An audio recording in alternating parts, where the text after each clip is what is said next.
And I am tearful, but it's really nice to notice that these are tears of gratitude and joy, and not the tears of grief and devastation and self-loathing that I was crying when I got here.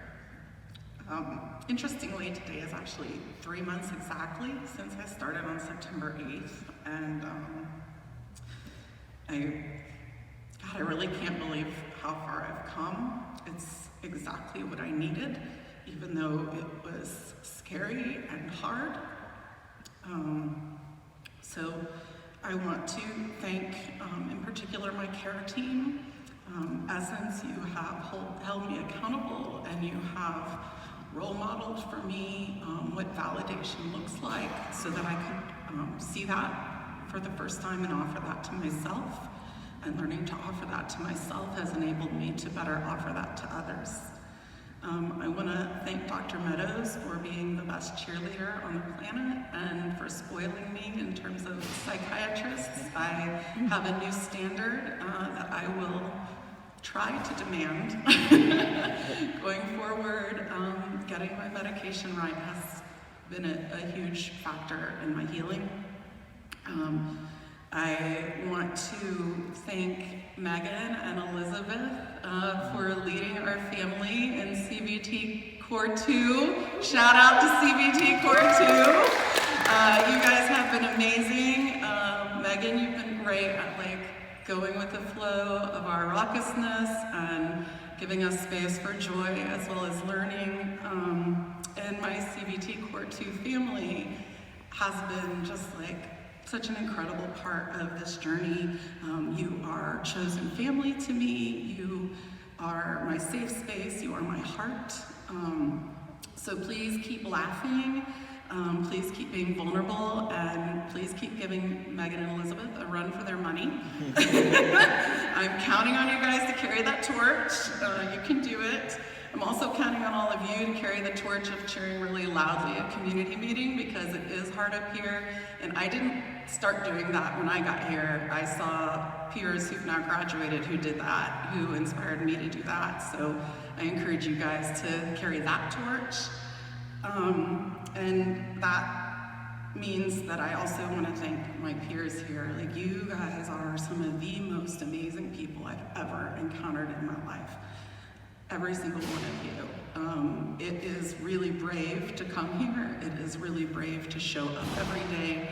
It is really brave to wake up and just walk out the door and come here every day. And when I first got here, I looked around and I was like, oh my God, everybody seems so normal. I wasn't expecting that. And then I realized, oh, we're all really good at masking. And then we were also, it turns out, all really good at taking those masks off because we gave each other a safe space. And I even took my mask off in one-on-one therapy for the first time, which is probably part of why this became so successful for me. One thing I love about this space is that we can all laugh at ourselves together. And all of us is here for something hard that was really difficult in our lives, and we can laugh together about that. So do the work, be vulnerable, let yourself laugh even if you feel shitty, because you will. Every day has ups and downs. That's kind of part of the sucky, wonderful process of Skyland.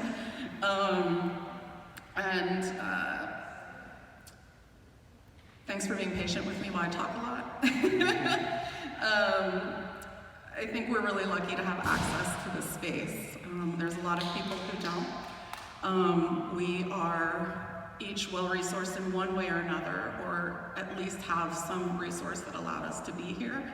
And so I definitely have tried to maximize that, because one thing I hear a lot of people say is that, gosh, I wish people out in the world were like this. And so I want to leave here and challenge myself to continue being like this, even in spaces that don't feel maybe quite as safe.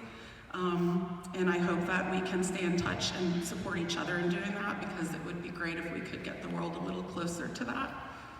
And then I have one last thing I want to say, and that's to the issue of diagnoses. A lot of people come here and don't have one or get a new one while they're here, and that can be really scary for folks and hard to accept. And as a lot of people will tell you, you are not your diagnosis. However, and also, it's a part of you, and it's a part of what we all live with here. It doesn't have to define us, but it can be a power. Like, it can be empowering to know your diagnosis. It gives you access to, it's a key to understanding yourself. It's access to a new toolbox. It's language to express yourself to others. And it gives you access to community, like the community we've built here, like the really phenomenal, like badass disability justice community that's out there. We all live with invisible disabilities, and part of what makes the world hard is that those things have stigmas and aren't talked about. So as you get more comfortable with that part of yourself, as you learn to self-care through that part of yourself, I encourage you to find ways to speak up about it so that we can reduce that stigma for others. I live with bipolar and ADHD, and also have some tendencies of borderline and histrionic personality, and I'm actually excited to know that because it has given me a lot of self-compassion. For example, I found like 4 rotten bananas in my backpack today because I take one every day after lunch, and I forgot to eat them. And I can't believe I'm 43 and nobody suggested I might have ADHD. But instead of getting down on myself, I laughed really hard out loud at myself, and that felt awesome, and I couldn't have done that 3 months ago. So be kind to yourself, speak out. You have all the power and tools that you need for whatever you want to make out of what's next for you. Thanks.